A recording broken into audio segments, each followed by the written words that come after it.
think I love you, so what am I so afraid of? I'm afraid that I'm not sure. Love there is no cure for. Zuni fetish doll. Yo, Evil! You set this up here? Dude? Hey, he's not in. Yeah. Guess let's see what we got. Some sort of delivery for fetish doll. I can't get this open.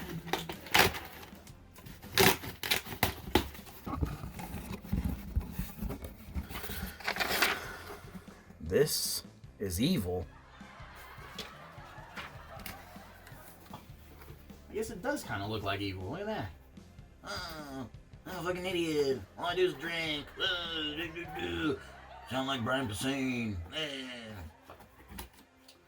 Well, I guess he ordered a puppet of himself. That's kind of fucking weird, but whatever. The fuck was that?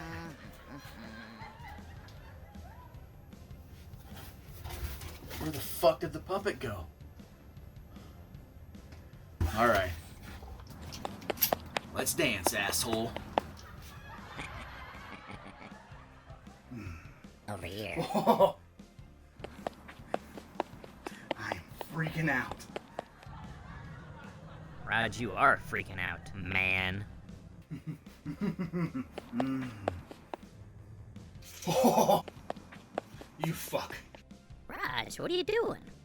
You wouldn't shoot your old pal Evil now, would you? You're fucking right, I would. Oh, come on. Come on out. Welcome to the methods of death, bitch.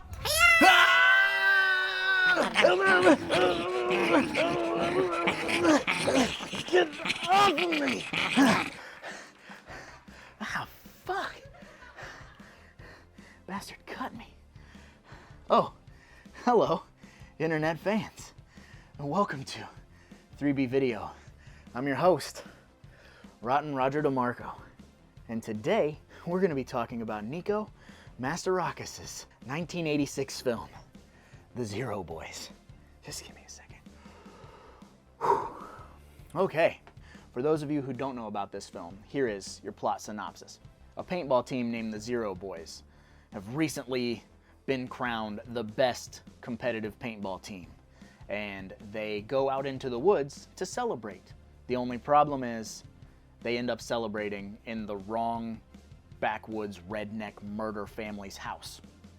So we have a survivalist paintball team versus crazy redneck cannibal men. And that's about it. There's a little bit more to it, and we'll get into that shortly. But first, let's take a look at Ryan Rogers! Splatter facts. We have 6 dead bodies. We have 0 titties. But we have a lot of almost titty. We have 1 crazy ass paintball battle, 1 cruising montage, gratuitous sex talk, sex peeping, obligatory dead phone, background lurking, stun gun PSA, 1 freezer head, the foggiest woods that have ever fogged with fog, and 1 human rope. The methods of death include but are not limited to off screen, arrowed, hanging, and Uzi'd. That's a good gun noise.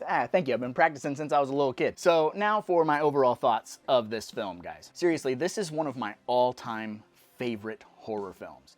I love this movie with a ridiculous passion, and I couldn't wait to get to this movie for you guys. First and foremost, killer number 1 is played by none other than Joe Estevez, B-movie star extraordinaire. So you have this ragtag group of paintball guys who started out sucking, and they were not a good team, hence the name Zero Boys. Everyone dubbed them the Zero Boys because they were trash at paintball, and the name kind of stuck. And then they practiced a ton and became this well-oiled machine of paintball competition, and then they become the best paintball team in the world, or in the town, I guess. I don't know. So then to celebrate, they head off into the woods to have a little bit of alcohol, to fool around with their lady friends, and to celebrate one of their own's birthday parties. And while they're out and about doing their thing, a storm rolls in, so they take refuge in a very, very familiar cabin. Most of you will recognize it immediately when you see this film, that it is none other than Higgins Haven from Friday the 13th Part 3. And that is awesome. They utilize everything that was utilized in Friday the 13th Part 3, including the barn. So that is another reason why this movie is so rad. And there's even a couple of jokes about Jason in the movie. I see what you were doing there. There's a lot of funny things about this movie. This movie is a horror film that is fueled with the testosterone of an action film. And Steve, our lead character, at the beginning during this paintball war, carrying around an 8x10 glossy photograph of Sylvester Stallone, which he sticks up on the wall with a piece of gum. So right then and there, you know that this movie is not overly serious, but they approach the opening paintball battle like it's real life. And it's not until like the midpoint of the paintball battle when you realize, oh, they're playing paintball. Another thing that's very odd about it, Casey, the leader of the opposing team, is just dressed like a Nazi. Just so nonchalantly rocking Nazi gear and still having Kelly Maroney as his lady. Like, I don't think that like mall rat chicks dig the Nazi vibe. I don't think so. Do you think so? I don't know. I think that this movie is just pure 80s. It captures everything that I love. It's like hyper violent, super silly. There's a lot of sexy ladies in the movie, although there's no nudity, but there's a ton of sex humor, a lot of sexy jokes. This is definitely a sign of the times because you have a group of white guys who just carry around a trunk filled with Uzis everywhere they go. No problem. They just have these Uzis, they go out into the woods, they shoot beer cans and shit. For practice for paintball. And that's normal behavior. And they even make reference to the fact that they are illegal, that they've made modifications. They were semi-automatic and then they make them automatic. I don't know gun talk. It used to shoot one bullet, now it shoots a bunch of bullets. And one comparison that I can make for people who haven't seen this movie, if you're a fan of the Wrong Turn films, especially Wrong Turn 1, this feels very much like that. You've got people who are out of their element, crossing paths with a family of inbred mountain men cannibals who will systematically bump them off one by one. But it's done in such a way that is intense, it's fast-paced, it's scary at times, but it's very funny. Redneck, torture, zombie family, that's a whole different category. So you had zombies. Cabin in the Woods reference. Deep cut. Another thing that this movie does perfectly is utilizing the one location very well. There's lots of trips from the house to the barn, from the barn to the house. Yada yada. Back and forth, back and forth, back and forth. Because they only had a handful of locations, so they used them very well. And it gives you this claustrophobic vibe. You just want them to leave, but things keep stacking up and they can't leave. And once the movie kicks over into this survival horror type of movie, it never lets up. Which leads to this film having a very fast-paced final act. The last 30 minutes are chock full of crazy violence. These guys might be extremely good at paintball. They might be the best at paintball, but they make increasingly terrible decisions throughout this movie. You guys go check that out. We're gonna go over here and have sex. Not a lot of tactical movement between this tactical team of paintball aficionados, if you will. I won't spoil the movie for you, but it has the type of ending where we could get more, is all I'm gonna say. I love that about a movie. Something catastrophic has happened, and there's room for more to happen, but the camera just says, we don't think we're gonna let you have this.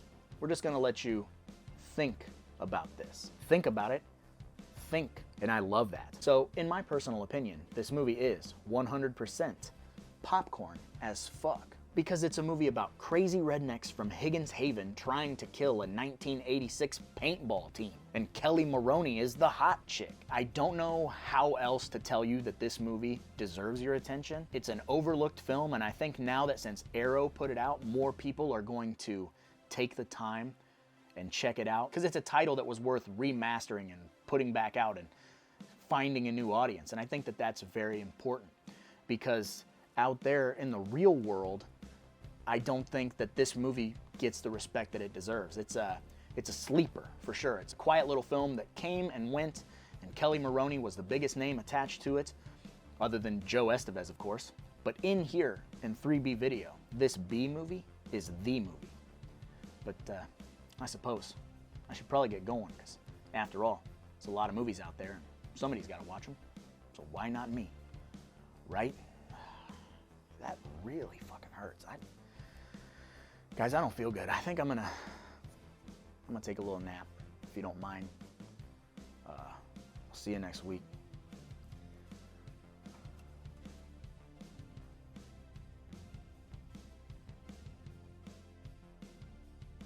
Hello.